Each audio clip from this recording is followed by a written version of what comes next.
సంఘంలో స్త్రీలు మౌనంగా ఉండవలసిందే. అంటే సంఘానికి స్త్రీలు అవసరం లేదనా? సంఘానికి స్త్రీలు అవసరం. ఇది చెప్తున్న విషయం ఏంటంటే, ఉపదేశించుటకైనను పురుషుని మీద అధికారము చేయుటకైనను నేను సెలవివ్వను.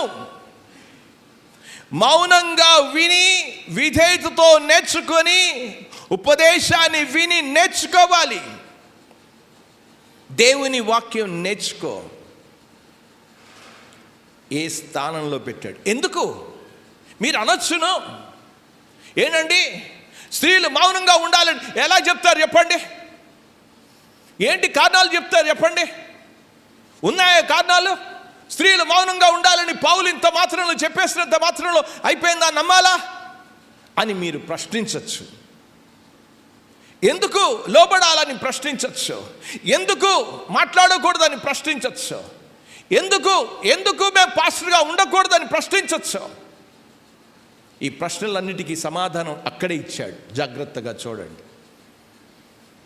ప్రశ్నలకు సమాధానం ఇచ్చాడు. మొదటి కారణం, ప్రశ్నకు కారణం ఏంటో సమాధానం చెప్పాడు. మొదటి కారణం చూడండి. దేవుని యొక్క వాక్యంలోనికి వెళ్దాం. నేను ఎక్కడికో వెళ్ళడం లేదు, తిమోతికి రాసిన మొదటి పత్రికలోనే ఉన్నా. చూడండి మొదటి కారణం ఏం చెప్పాడో ఆ మాటలు 13వ వచనంలో చెప్పాడు. మొదట ఆదామును తర్వాత అవ్వయును నిర్మింపబడిరి కారా అని అన్నాడు. అంటే మొదట ఎవరికిచ్చాడు ర్యాంక్? మొదటి స్థానం ఎవరికిచ్చాడో చెప్పు. ఇక్కడ చెప్పిన విషయాన్ని చూస్తే దేవుడు ఆదాముని మొట్టమొదట సృజించాడా, అవ్వను సృజించాడా? అక్కడ చూడండి, దేవుని యొక్క వాక్యంలో చదువుతూ ఉన్నాం. దేవుడు మొదట ఆదామును తర్వాత అవ్వయు నిర్మింపబడిరి కారా.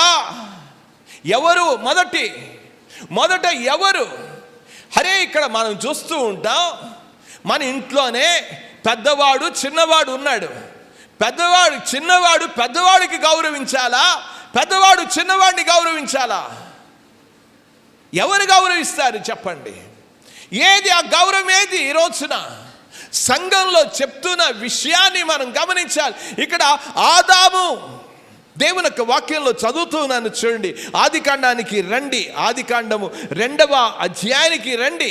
2వ అధ్యాయం 13వ వచనంలో నేను చదువుతూ ఉన్నాను చూడండి. దేవుడు ఏం చేశాడో ఆ విషయాన్ని గురించి చాలా చక్కగా మీరు గమనించాలని మనం చేస్తున్న దేవుడిచ్చిన అధికారాన్ని గురించి మనం చూస్తూ ఉన్నప్పుడు ఆదికాండంలోనికి వెళ్దాం. దేవుడు 1వ అధ్యాయంలోనికి రండి. మొట్టమొదట దేవుడు ఎవరిని చేశాడో చదువుతున్నారు. దేవుడు స్త్రీగాను పురుషునిగాను చేశాను అన్నాడు. ఆ తర్వాత దేవుడు ఏం చేశాడో చదువుతూ ఉన్నాను చూడండి. దేవుడు మంచిదిగా చేసినట్లుగా చూస్తున్నాను. దేవుడు ఎవరితో చేశాడు, ఎలాగ చేశాడో మంటి నుండి దేవుడు మానవుని చేసినట్లుగా చూస్తూ ఉన్నాం. దేవుడు చేశాడు. దేవుని వాక్యంలో నేను చదువుతూ ఉన్నాను చూడండి. ఆ దేవుడు చేసిన విషయాన్ని నేల మంటితో నరుని చేసినట్లుగా చూస్తున్నాం. ఎలాగ చేశాడు? ప్రతిదీ కూడా దేవుడు మానవుని చేసిన విధానాన్ని గురించి చాలా చక్కగా రాయబడింది. దేవుడు చేశాడు. మొట్టమొదట దేవుడు ఆదామును చేశాడు. మీరు 18వ వచనాన్ని చూస్తుంటే, దేవుడైన యెహోవా నరుడు ఒంటరిగా ఉండటం మంచిది కాదు, వానికి సాటి అయిన సహాయము. ఇక భర్తకు స్త్రీ యొక్క సహాయకురాలుగా ఉండాలి. అది దేవుడు చేశాడు. భర్త మీద అజమాయిషి చేయడానికి దేవుడు చేయలేదు. ఒక రోజున సండే స్కూల్ టీచరు బోధ చేస్తూ ఉన్నప్పుడు మీకు ఆదామవ్వల వృత్తాంతం తెలుసా అని అడిగింది ఆ టీచర్. Sunday school teacher. ఒక బాలిక నిలబడి ఆ వృత్తాంతం అంతా చెప్పడం ప్రారంభించింది. ఆదామవ్వల యొక్క నిర్మాణం. ఆదామును మంటితో చేశాడు. అవ్వను ఆదాము యొక్క ప్రక్కటెముకతో చేశాడు. ఇదంతా వృత్తాంతం చెప్తూ ఆ వృత్తాంతాన్ని ఎలాగ చెప్పిందో ఒకసారి మీరు వినాలి. ఆ విధానం గురించి మాట్లాడుతూ మొదట దేవుడు ఆదామును చేశాడు. ఆదామును దేవుడు చూశాడు. చూచి అనుకున్నాడు, నీకంటే ఉత్తమముగా నేను సృజిస్తా, నేను చేస్తానని చెప్పి దేవుడు స్త్రీని చేశాడు. అంటే ఉత్తమముగా చేశాడు దేవుడు గనక అని. ఈ కథ చాలా హాస్యాస్పదంగా, నవ్వుకోవడానికి బాగానే ఉంది, కానీ ఆమె చెప్పేది తప్పు. గమనించాలి. దేవుడు ఆదాము అవ్వలను దేవుడు తన పోలికలో తన స్వరూపంలో దేవుడు చేశాడు. దేవుడు ఆదాము అవ్వలకు అంతనే జీవవాయు ఊదగా వాళ్ళు నరులు ఆయను. ఎందుకు ఇలాగ చెప్పాడు, ఎందుకు ఇలాగ మాట్లాడుతుంది అని అంటే, ఆ అమ్మాయి మాట్లాడడానికి కారణం ఏంటి అనేది ఒక్కసారి మనం ఆలోచన చేస్తే, ఫెమినిజం అని అంటే స్త్రీ ఆధిపత్యం కలిగిన ఇంట్లో నుంచి పెరిగిన ఆ బాలిక మాట్లాడుతున్న విషయం. దేవుడు ఆదామును చేశాడు. ఆదాము మొట్టమొదట చేసింది దేవుడు ఆదాముని. అంటే మనం గమనిస్తున్నప్పుడు ర్యాంక్స్ అనేవి ఉన్నాయి, ఎవరి తర్వాత ఎవరు.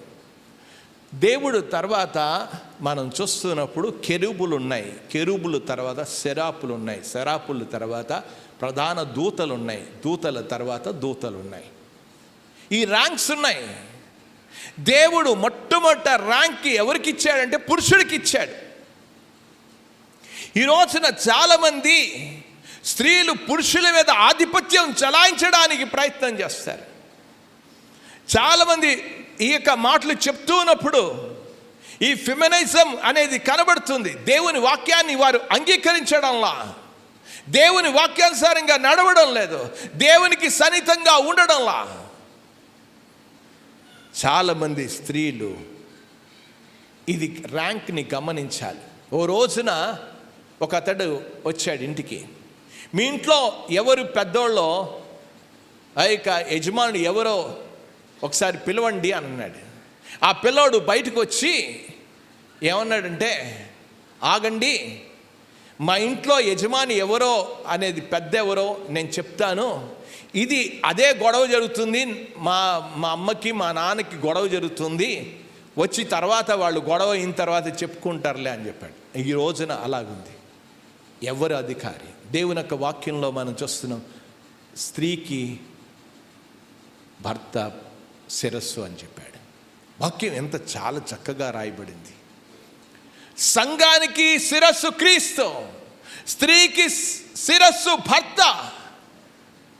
గనుక దేవుడిచ్చిన ఆర్డర్ గనుక అధికారాన్ని మించి దాటి వెళ్ళొద్దు, ఓవర్టేక్ చేయొద్దు.